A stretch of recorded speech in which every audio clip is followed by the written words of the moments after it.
The discriminant, or the expression equal to b squared minus 4ac, will again tell us the type or the behavior of the roots for each of the quadratic equations. In the previous video, we're able to try to solve for the value of the discriminant using only the a, b, and c coefficients given out from a quadratic equation, probably. Now, I'm going to share to you quadratic equations with the values here, and then our task is to still to find the discriminant so that we can predict the behavior of the roots. The behavior of the roots or the types of the roots will just be any of the following. Number one, there are two real roots and unequal. Second, there are two real roots, but those two real roots are just actually equal into one, or same value, or just they are just considered to be as one. And then the third consideration is that there are two complex or imaginary roots, and we still don't know if they are equal or not. So let's try to determine the behavior of the roots. But we are going to start with number 1, 2, and 5, because number 1 is already part of the previous videos, and we're able to determine the roots of this item here, as well as for number 2 and for number 5. But for number 3 and number 4, since we haven't determined yet the roots, let us try to use the discriminant, and then later on probably try to predict what are their roots as a proof that the behavior of roots using discriminant is really connected to the types of roots. So we have number 1. With number 1, let's determine the coefficients. A is equal to 1. B is not here, so let's just use it horizontally. And C is again negative 81. Taking the charge or the sign taken charge by the term here. So the discriminant is actually b squared minus 4ac. So this is actually 0 squared minus 4 times 1 times negative 81 as a value for c. And then 0 squared is just simply 0. And then minus 4 times 1 is 4 times 81 is actually negative 324, which is actually equal to positive 324. Since the value of this discriminant, regardless of how large or small it is, it's looking at the sign of the value, it's positive 324. So we expect that our roots are actually real and unequal. Right? This is what happens when the value of the discriminant is greater than 0. As a matter of fact, when you try to review the previous videos, the roots for these quadratic equations were already solved using the square root method and even supplemented by the quadratic formula. The roots for this are positive 9 and negative 9. As you can see, both of them are real numbers, but they are unequal or not the same. This is the proof that the behavior of the roots using the discriminant is actually correct. For number 2, okay, so our answers before, our roots are actually 0 and positive 4. These are the two roots. So we need to expect that the result for the behavior of the roots should also be two real and unequal. Let's try to determine that using the discriminant. So A here is 1. B, this is A, is actually negative 4. And C is not around. So using B squared minus 4AC, we'll have here negative 4 squared minus 4 times A, which is 1, and times 0, which will make the whole quantity here 0. So that's actually simply 16, positive 16. Since the value of the discriminant is greater than 0, just like the previous item, the behavior or the types of the roots for this quadratic equation are real and unequal. They are real and unequal. Okay, so let's have the next Again, I'll be jumping to number 5 because number 5 has already been solved using the completing the square method and even the quadratic formula in the previous videos. Our roots here are actually just a short recap. The roots here are actually 4 plus square root of 10 over 2, and the other one is 4 minus square root of 10 all over 2. Okay, um, let me check it first. Yeah, I believe it was 4. Oh yeah, that those are the roots for the quadratic equation here when we solve using the completing the square method, and even when we solve using the uh, quadratic formula. So they are really real, even if we have radical expressions here. They are both real, but they are not the same. So we expect that the result should be two real and unequal. In short, we expect that the discriminant should be greater than 0 as well. A is 2, B is negative 8, and C is 3. So you have B squared minus 4 AC is equal to negative 8, the square of it, minus 4 times 2 times 3. Negative 8, the square of negative 8 is 64, minus 4 times 2 is 12, I mean 8, times 3 is 24. So the result here is positive 40.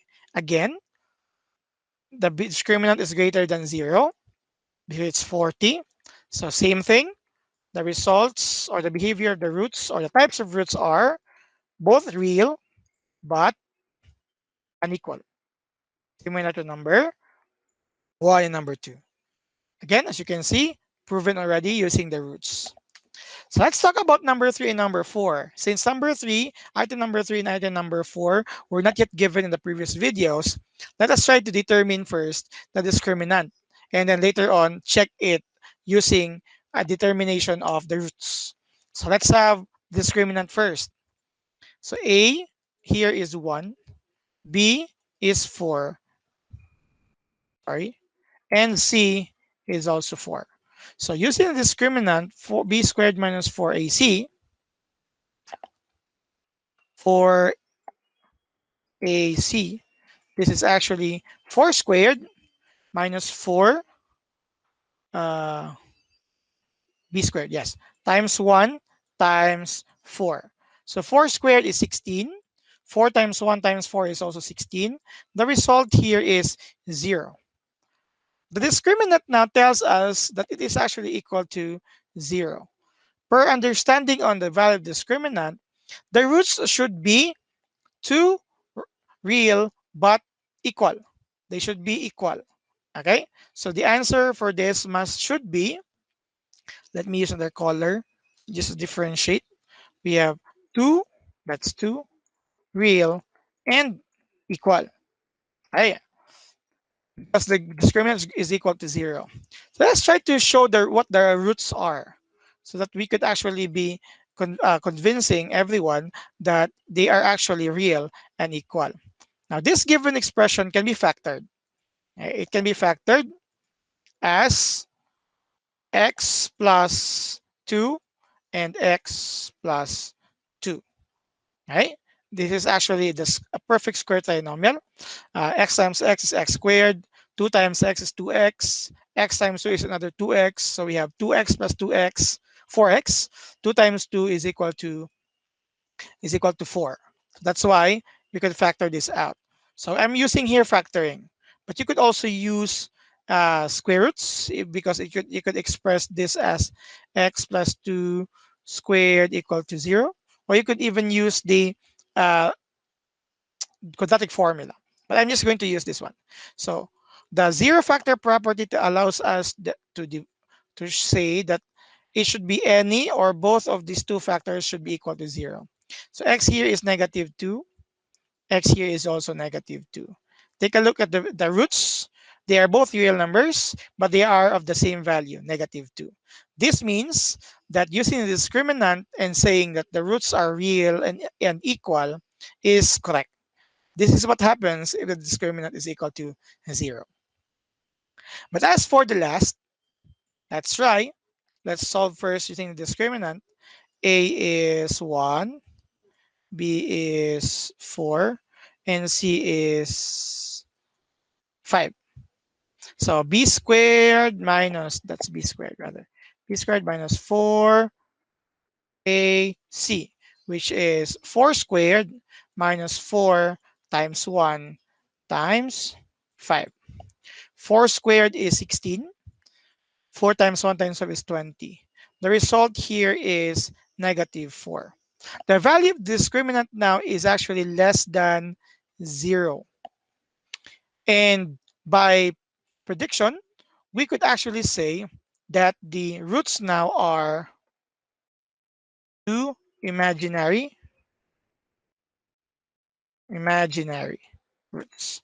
And since they are imaginary, then definitely we can also not say, we can also say that they are unequal, or we just simply say two imaginary roots.